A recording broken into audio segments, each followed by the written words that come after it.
I almost didn't open it. The envelope had been sitting in my mailbox under a pizza coupon and a water bill for 2 days, and the only reason I finally pulled it out was that the return address made my stomach do something I didn't have a word for yet. Cascade Mutual, Loan Servicing Department. Certified. My full legal name printed in a window, the kind of envelope you only get when somebody wants a record that you received it. I stood in the lobby of my apartment building with my keys still in the door and slid my thumb under the flap. The paper inside was heavy, official, the sort that doesn't fold easily. A statement. An account I had never opened. A principal balance of $84,200. A payment past due. And at the very top, in that flat Cervisor font that doesn't care how your night is going, my name listed as borrower of record. I read it 3 times. I'm a CPA. I reconcile other people's disasters for a living. I have a very specific relationship with numbers, which is that they don't lie to me, and when something doesn't add up, I feel it in my teeth before I feel it anywhere else. And this didn't add up. There was no account. I would have known. I would have remembered borrowing $84,000 the way you remember a car accident. The loan was a home equity line of credit, secured against a property, my family's lake house up in the Cascades, the one my grandmother left to all of us in a tangle nobody ever cleaned up. 6 years ago, my father sat me down at the kitchen table with a stack of papers and a pen and told me it would be simpler for the taxes if I was added to the deed along with him and my mother and my brother. I was 26. I trusted him the way you trust the floor to be there when you step. I signed where the little tabs told me to sign. I never thought about it again. Apparently somebody else had thought about it a great deal. I called the Cervisor the next morning before I'd even finished my coffee, sitting at my desk with the door of my office closed and my heart doing something fast and ugly. The woman on the phone was kind in the way people are kind when they can't help you. The line had been opened 8 months earlier. 3 draws, the largest one $60,000 in March. There was a co-borrower. There were signatures. She couldn't tell me much else over the phone, but she could confirm that yes, my social security number was on the application, and yes, the payments had stopped 2 months ago, which is why the certified letter had come to me. March. I sat very still and did the math I didn't want to do. My brother got married in April. A wedding I had cried at, because I'm a crier, and weddings get me, the whole room turning to watch him walk his wife down the aisle under a tent strung with about $4,000 of Edison bulbs. I remember thinking, vaguely, that it was a lot, that my parents had spent on that day like people who had money I didn't know they had. I remembered being a little ashamed of the thought because what kind of sister does the arithmetic at her own brother's wedding?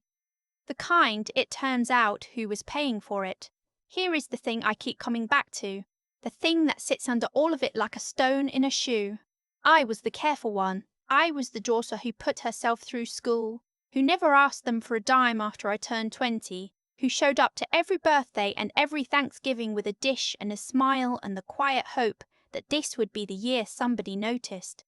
My brother was the one they noticed. He always had been.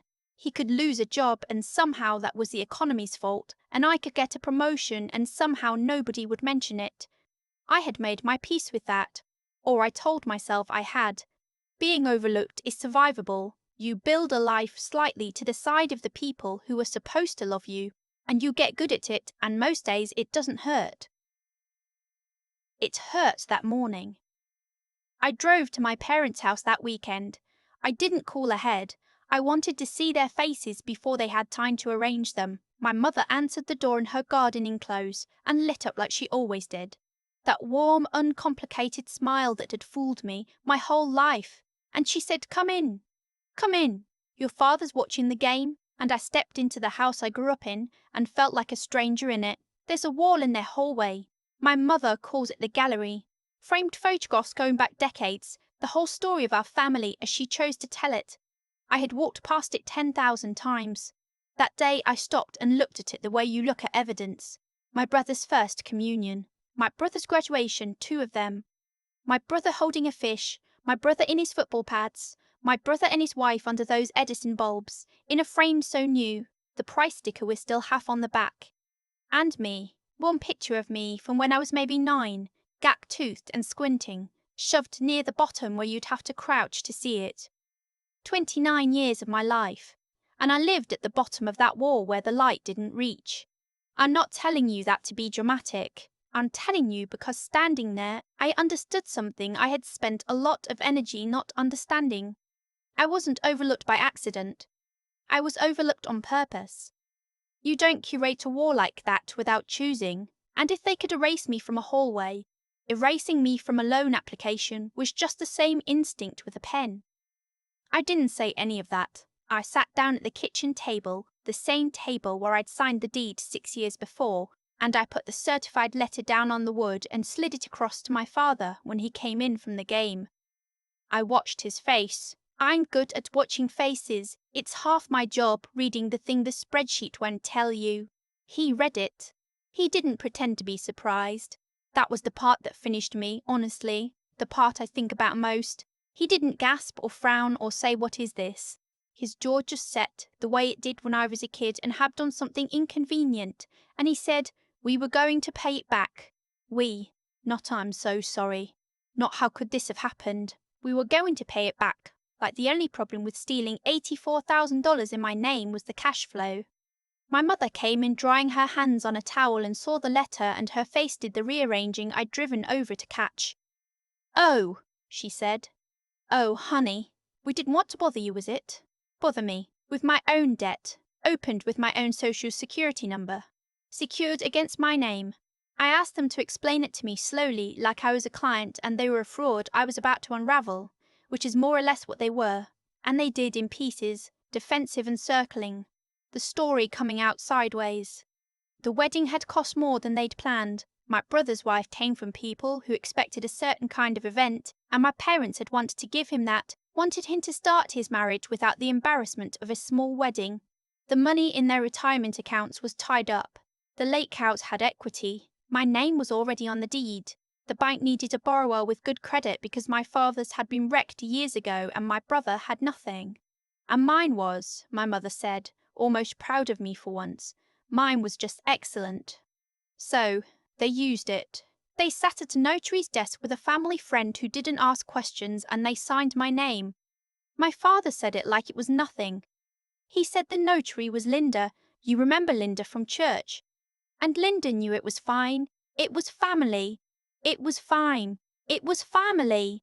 I want to tell you I exploded. I didn't. The strange thing about finally seeing someone clearly is that it makes you very calm. All the noise I'd carried my whole life, the wondering whether I was imagining it, whether I was too sensitive, whether I was the problem, it just went quiet. I had proof now. You can't gaslight a paper trail. I asked one question. I asked if my brother knew. My mother looked at her hands.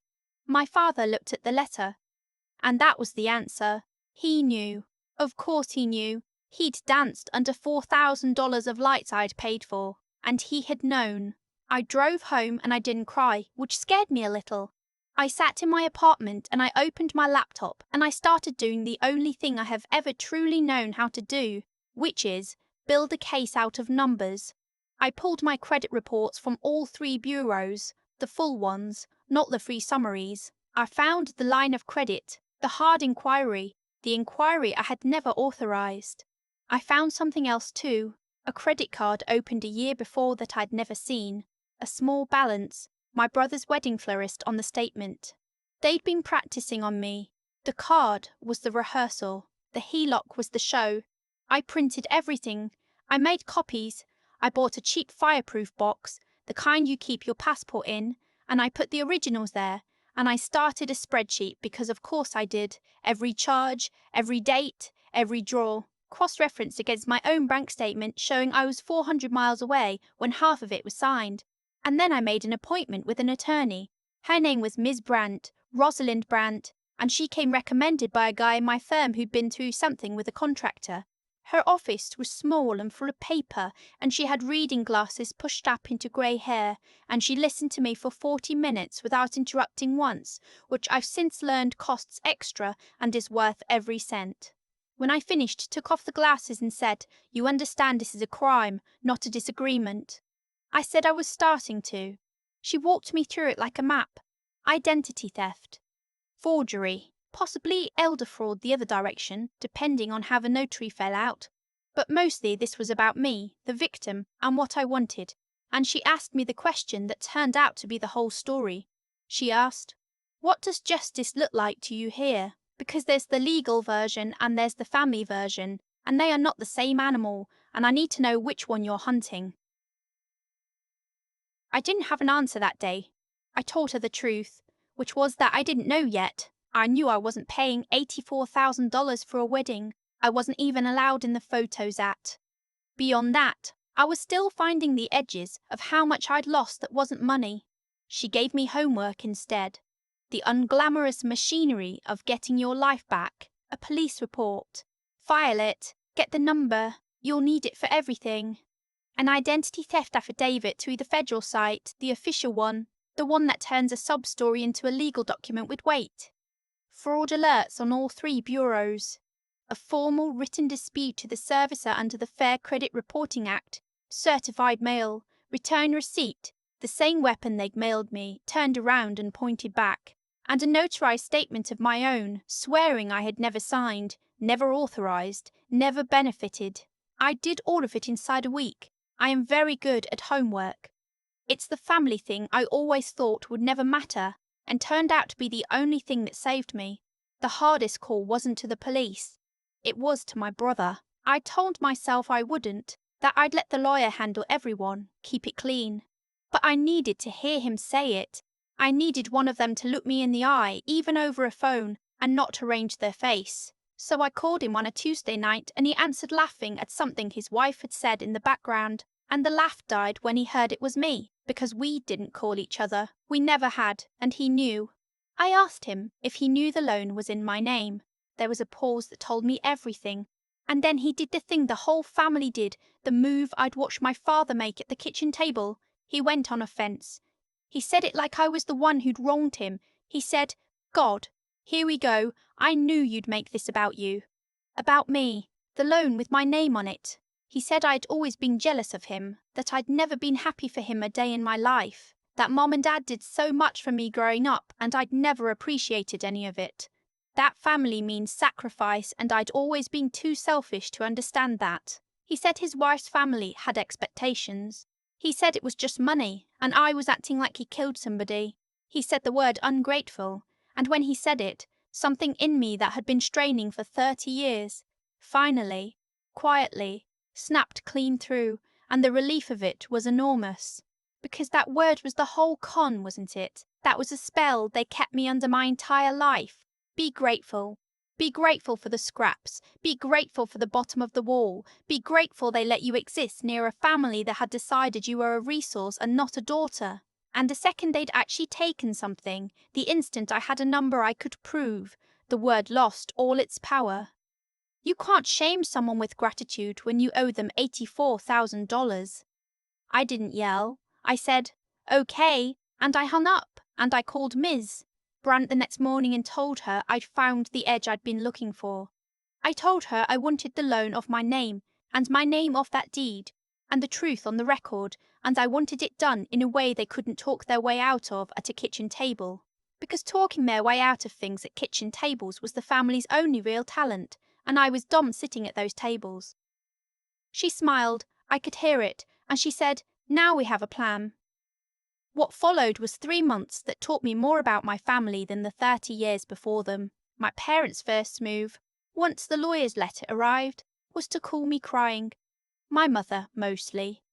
Long voicemails about how she couldn't sleep, how this would destroy the family, how her own mother would be ashamed, how I was tearing apart everything she built. Not one of those messages contained the word sorry.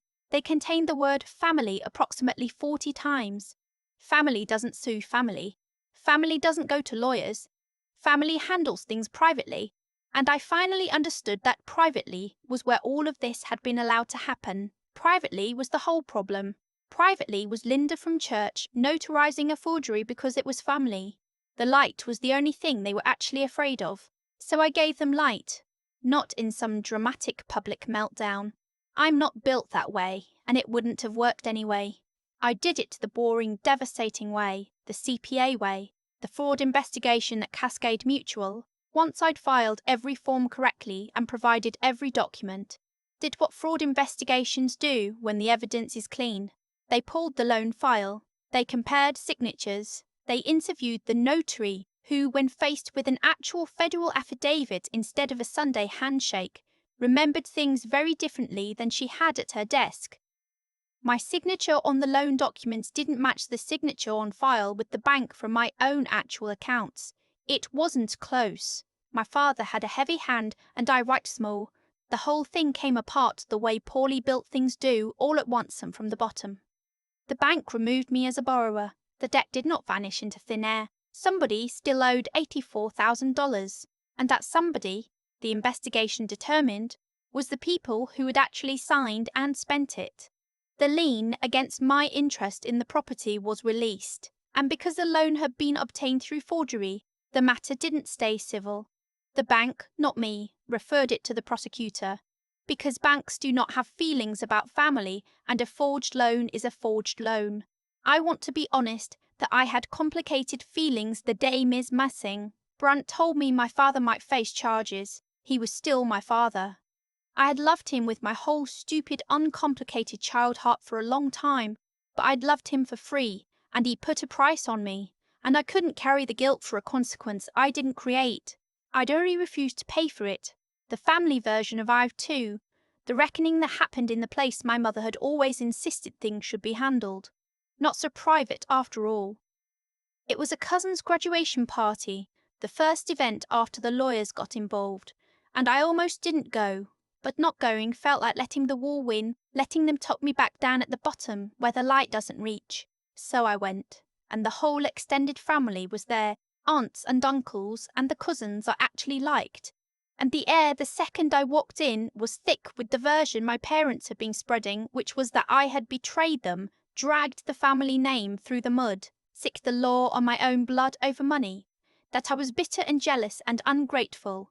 The word again, the word always. My aunt, my father's sister, the only one of them who'd ever crouched down to look at the bottom of that wall, found me by the drinks table and asked me quietly if it was true that I was suing my parents.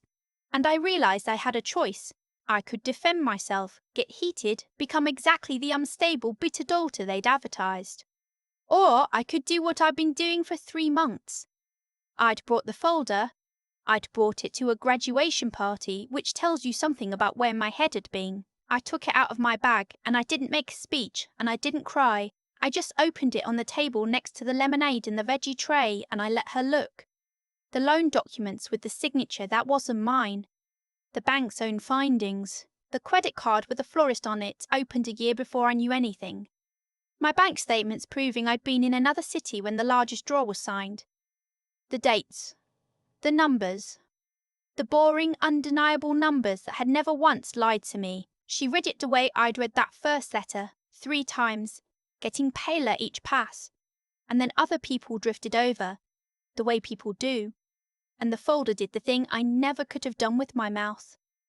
It told the truth without raising its voice. There was no arguing with the notary's reverse statement.